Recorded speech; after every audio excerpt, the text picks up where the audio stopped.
Hello friends, welcome to SSC coaching centre. दोस्तों, गणित के महत्वपूर्ण प्रश्न लेकर के आया हूं। पूरा वीडियो देखिएगा। और जीडी की आप लोग तैयारी कर रहे हैं तो ये सभी प्रश्न जीडी में बहुत काम आएंगे। तो चलिए स्टार्ट करते हैं। पहला प्रश्न है, किसी विद्यालय में लड़के तथा लड़कियों 5:2 के अनुपात में हैं। यदि लड़कों की संख्या 150 है तो विद्यालय में कुल कितने विद्यार्थी हैं। देखिए, यहां पर आपको लड़के और लड़कियों का अनुपात दे रखा है 5:2। पहले लड़के कहा गया है तो पहले लड़के लिखेंगे, मतलब बॉय। बाद में लड़की कहा गया है तो बाद में लड़के लिखेंगे, मतलब गर्ल। ऐसा मत कर देना कि लड़की इधर लिख दो, लड़का इधर लिख दो, तो इनका अनुपात भी बदल जाएगा, फिर गलत आ जाएगा। पहले लड़का है तो लड़का, बाद में लड़की है तो लड़की। उसी तरीके से इनका अनुपात लिखना है, 5:2।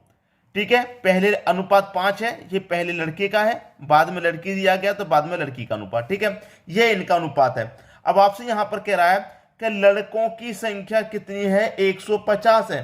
भाई, लड़कों की संख्या कितनी है, 150। लड़कों की संख्या अनुपात में कितनी है, 5। अनुपात में 5 है, रियल में 150 है, तो 5 बराबर 150। तो 1 बराबर कितना हो जाएगा, 30 हो जाएगा। ठीक है, 1 बराबर कितना, 30 हो जाएगा। आपसे पूछ रहा है विद्यालय में कुल कितने विद्यार्थी हैं। 1 बराबर 30 हो गया, तो 5 बराबर कितना, 150। और 2 बराबर कितना, 60। आपसे पूछ रहा है ना कि कितने विद्यार्थी हैं, लड़का लड़की दोनों मिलाकर के कितने विद्यार्थी हैं, ये पूछ रहा है। तो लड़के हो गए 150, लड़कियां हो गई 60, दोनों मिलाकर कितने विद्यार्थी हो जाएंगे, दोनों मिलाकर के 210 विद्यार्थी हो जाएंगे। ये आपके प्रश्न का बिल्कुल सही जवाब हो जाएगा। क्लियर है। उम्मीद करूंगा कि सभी को प्रश्न बहुत अच्छे से समझ में आ गया होगा। पहला ऑप्शन आपके इस प्रश्न का बिल्कुल सही जवाब है। क्लियर हुई बात। अब देखेंगे अगला प्रश्न। अगला प्रश्न है, एक दुकान में गणित, अंग्रेजी तथा विज्ञान की पुस्तकों का अनुपात 5:12:7 है। यदि दुकान में 140 विज्ञान की पुस्तक हैं तो अंग्रेजी के पुस्तकों की संख्या कितनी है। किस किस की पुस्तक है भाई, गणित, अंग्रेजी और विज्ञान। ठीक है, गणित मतलब मैथ, अंग्रेजी मतलब इंग्लिश और विज्ञान मतलब साइंस। ये किताबें हैं 3। ठीक है, ये 3 किताबें, इनका अनुपात है 5:12:7। 5:12:7 इनका अनुपात है। आपसे कह रहा है कि दुकान में 140 विज्ञान की पुस्तक है, विज्ञान की 140, और विज्ञान की अनुपात में कितनी है, 7 है। अनुपात में 7 है विज्ञान की पुस्तक, और रियल में कितनी है, 140 है। तो 7 बराबर 140, तो 1 बराबर कितना हो जाएगा, 20 हो जाएगा। 1 बराबर कितना, 20। तो 1 का मान निकल के आ गया। अब आपसे क्या पूछ रहा है कि अंग्रेजी के पुस्तकों की संख्या कितनी है। भाई, अंग्रेजी मतलब इंग्लिश, इंग्लिश का अनुपात कितना है, 12। जब 1 बराबर 20 तो 12 बराबर कितना, 240। ठीक है, 12 दुने का 24 और 1 ही 0 आ जाएगा, तो 12 बराबर 240 हो जाएगा। तो अंग्रेजी की किताबों की संख्या कितनी है, 240 है। अगर गणित की पूछ ले तो 20, 25, 100 किताब आपकी गणित की हैं। लेकिन आपसे पूछ किस कर रहा है, इंग्लिश का पूछ रहा है, तो 240, यानी कि सी ऑप्शन आपके प्रश्न का बिल्कुल सही जवाब हो जाएगा। कभी कभी क्या पूछता है, जैसे पहले वाले प्रश्न की तरह तीनों का योग पूछ लेगा। तो यहां पर साइंस की कितनी है भैया, साइंस की है आपकी 140। ठीक है, मैथ्स की है 100, इंग्लिश की है 240। सभी को जोड़ दो, बता दीजिएगा। सभी को जोड़ने के बाद अगर पूछा जाए सभी का योग तो ठीक है। अब देखेंगे हम अगला प्रश्न। अगला प्रश्न है, ए, बी तथा सी के मासिक वेतन का अनुपात 2, 3, 4 है। ए, बी, सी 3 व्यक्ति हैं, ए, बी और सी। ठीक है, ये 3 व्यक्ति हैं, इनके मासिक वेतन का अनुपात 2, 3, 4 है। 2:3:4 ये दे रखा है। फिर कह रहा है कि बी तथा सी का कुल वेतन 14,000 है। बी और सी का, किस किस का, बी और सी का कुल वेतन। तो बी और सी का कुल वेतन अनुपात में कितना है भाई, 3 और 4 7। अनुपात में कितना है, बी और सी का 7 है, और रियल में कितना है, दोनों का 14,000 है। मतलब 7 बराबर 14,000।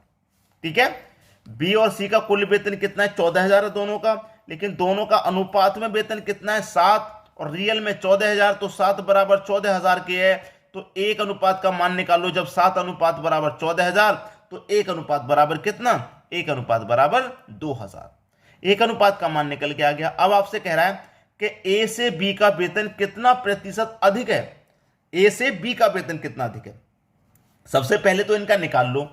1 अनुपात बराबर 2,000 तो 2 अनुपात बराबर कितना, 4,000। ठीक है, बी अनुपात बराबर कितना, 6,000। और सी अनुपात बराबर कितना भाई, 2 चौके 8,000। मैंने तीनों का निकाल लिया। ठीक है, 1 अनुपात से मैं तीनों का निकाल लिया। आपसे पूछ रहा है कि ए से बी का वेतन कितना प्रतिशत अधिक है। ए से बी का वेतन कितना प्रतिशत अधिक है। ए से बी का वेतन कितना अधिक है, ये देखिए आप बोलेंगे ए से बी का वेतन 2,000 अधिक है। ठीक है, किससे, ए से, मतलब 4,000 से। और प्रतिशत कितना अधिक है, प्रतिशत में पूछ रहा है तो उसके लिए हम क्या करेंगे, 100 से गुना कर देंगे। वैसे तो रियल में 2,000 अधिक है, लेकिन इसको प्रतिशत में पूछ रहा है तो प्रतिशत के लिए क्या करेंगे, 100 से गुना कर देंगे। अब 2,000 से 4,000 कट जाएगा 2 बार में, 2 से 100 कट जाएगा 50 बार में, तो 50% अधिक हो जाएगा। ये आपके प्रश्न का सही जवाब हो जाएगा। 50% बी ऑप्शन आपके प्रश्न का सही जवाब है। उम्मीद करूंगा कि सभी की समझ में प्रश्न अच्छे से आ गया होगा। अब देखेंगे अगला प्रश्न। अगला प्रश्न है, एक दुकानदार को 50% प्लस 50% की छूट का बोर्ड लगा हुआ है, वह कितने प्रतिशत छूट दे रहा है। बहुत सारे बच्चे तो ऐसे होते हैं कि 50-50% की 2 छूट लिख दी, उन्होंने सोचा 50-50 मिला के 100% की छूट हो गई। 100% की छूट का मतलब क्या है, फ्री में चीज मिल जाएगी आपको। 100% की छूट का मतलब क्या है, फ्री में चीज मिल जाएगी, वो कुछ नहीं कमा रहा फिर। लेकिन अगर इस तरीके का बोर्ड कहीं लगा हुआ है कि 50 प्लस 50% की छूट, मतलब 50-50% की 2 छूटें हैं, तो इसका मतलब 100% की छूट ये नहीं है। इसको रियल में कैसे सॉल्व करते हैं वो देख लीजिए। ठीक है, यहां पर मैंने पहले भी इस तरीके के प्रश्न बताए कि प्रतिशत छूट या फिर कमी पूछी जाए। ठीक है, तो इसके लिए क्या होता है, मैंने ए प्लस बी प्लस का ए बी बट्टे 100, मैंने बहुत बार इसको बताया है।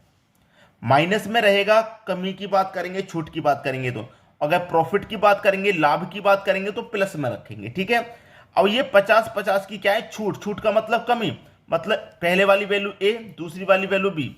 अब ये भी कमी है तो माइनस का आ जाएगा 50, और ये भी कमी है तो ये भी माइनस का आ जाएगा 50। दोनों कमी है ना, तो माइनस के आएंगे दोनों। और माइनस माइनस क्या होता है, प्लस होता है। ए भी आपका 50 है, बी भी आपका 50 है, बट्टे में 100 है।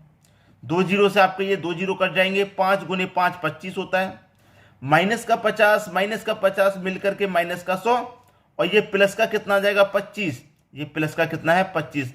अब माइनस के 100 में से प्लस का 25 घटेगा तो माइनस का 75 बचेगा। और माइनस में आने का मतलब क्या है, कमी होना, छूट देना। तो यहां पर जो छूट दी जा रही है टोटल, वो 50-50 मिला करके 75% की छूट है। ये क्लियर, माइनस में आ रहा है 75 की छूट है, प्लस में आएगा तो लाभ हो जाता, माइनस में आ रहा तो छूट आ रही है, तो 75% इस प्रश्न का आंसर हो जाएगा। बात क्लियर है, 50-50 मिला के 100 नहीं, 50-50 मिला के 75% की छूट है। ये डी ऑप्शन आपके प्रश्न का सही जवाब हो जाएगा। बात क्लियर हो गई है। अब देखेंगे अगला प्रश्न। अगला प्रश्न है, यदि 20 किताबों का क्रय मूल्य 15 किताबों के विक्रय मूल्य के बराबर है तो लाभ प्रतिशत क्या है। लाभ या हानि प्रतिशत, लाभ होगा या हानि होगा ये बताना, दोनों में से क्या होगा। जबकि 20 किताबों का क्रय मूल्य 15 किताबों के विक्रय मूल्य के बराबर है। भाई 20 किताबों का क्या, किताबों का क्रय मूल्य मतलब कॉस्ट प्राइस। ठीक है, 15 किताबों के विक्रय मूल्य के क्या है, बराबर है 15 किताबों के विक्रय मूल्य मतलब सेलिंग प्राइस के क्या है, बराबर है। ठीक है, अब देखिए अच्छे से जानते हैं ये कॉस्ट प्राइस है, मैं एसपी को इधर लेके आऊंगा तो सीपी के बटे में ये एसपी हो जाएगा, बराबर इधर क्या बचा 15, मैं इस 20 को इधर ले जाऊंगा तो 15 के बटे में ये 20 आ जाएगा। तो मतलब क्या है, कॉस्ट प्राइस आपका 15 है, सेलिंग प्राइस 20 है। 15 रुपए की चीज को आप 20 रुपए में बेचेंगे तो 5 रुपए का प्रॉफिट होगा। कितने पर होगा प्रॉफिट, कॉस्ट प्राइस पर। कॉस्ट प्राइस आपका 15 है, और प्रतिशत में बताना है तो 100 से गुना कर देंगे। 5 से कट जाएगा 15 3 बार में, और 3 से कट जाएगा 100, 33.1/3 बार में। ठीक है, ये कट गया। ये आपके प्रश्न का क्या हो गया, सही जवाब हो गया। अब यहां पर यार बहुत सारे बच्चे ये सोच रहे होंगे कि लाभ हुई या हानि हुई, लाभ हुआ है या हानि हुई है। प्रश्न कहीं पर माइनस में आया है, भाई 15 रुपए की चीज को आप 20 रुपए में बेच रहे हैं तो सीधा सीधा प्रॉफिट है, लाभ हो रहा है, तो यहां पर लाभ होगा। ठीक है, क्लियर हुई बात, सभी की समझ में आ गया। अब देखेंगे अगला प्रश्न। अगला प्रश्न है, कितने समय में कोई धन 10% वार्षिक साधारण ब्याज की दर से अपने का 30% हो जाएगा? अपने का 30% हो जाएगा। भाई देखिए, कितने समय में कोई धन 10% वार्षिक साधारण ब्याज की दर से, भाई 1 साल का ब्याज उसका 10% है, और वो पूछ रहा है कि अपने का 30% हो जाएगा। ये आपका 10% का ब्याज का है, 1 वर्ष का ब्याज है। ठीक है, वार्षिक ब्याज है ना ये, 10% का वार्षिक, वार्षिक का मतलब 1 वर्ष का। जब 10% आपका 1 वर्ष का है और ब्याज कैसी है, साधारण है, तो साधारण ब्याज है तो पहले वर्ष में 10% लगेगी, दूसरे वर्ष में 10%, तीसरे वर्ष में 10%। तो यहां पर पूछ रहा है कि अपने का 3 गुना ये कब होगा? भाई 3 गुना कब होगा? ये 3 वर्ष में होगा। होगा कि नहीं होगा? तो 3 वर्ष में होगा भाई, ये आपका सही आंसर हो गया। ऐसे प्रश्नों को तो आप डायरेक्ट कर सकते हैं। भाई 1 वर्ष का 10%, अगर 20% पूछ लेता कि कब 20% हो जाएगा, तो 2 वर्ष में हो जाएगा। कब 30% हो जाएगा? 3 वर्ष में हो जाएगा। कब 40% हो जाएगा? 4 वर्ष में हो जाएगा, क्योंकि साधारण ब्याज की दर 10% है और 1 वर्ष का 10 है, तो 2 वर्ष का 20 और 3 वर्ष का 30। समझ में आएगी बात? तो उम्मीद करूंगा सभी को प्रश्न अच्छे से क्लियर हो गया है। तो लाइक, कमेंट और शेयर आप जरूर करें। शेयर का ऑप्शन तो दबाते ही जाएं दोस्तों, अधिक से अधिक वीडियो को शेयर करें। वीडियो देखने के लिए आपका बहुत बहुत धन्यवाद।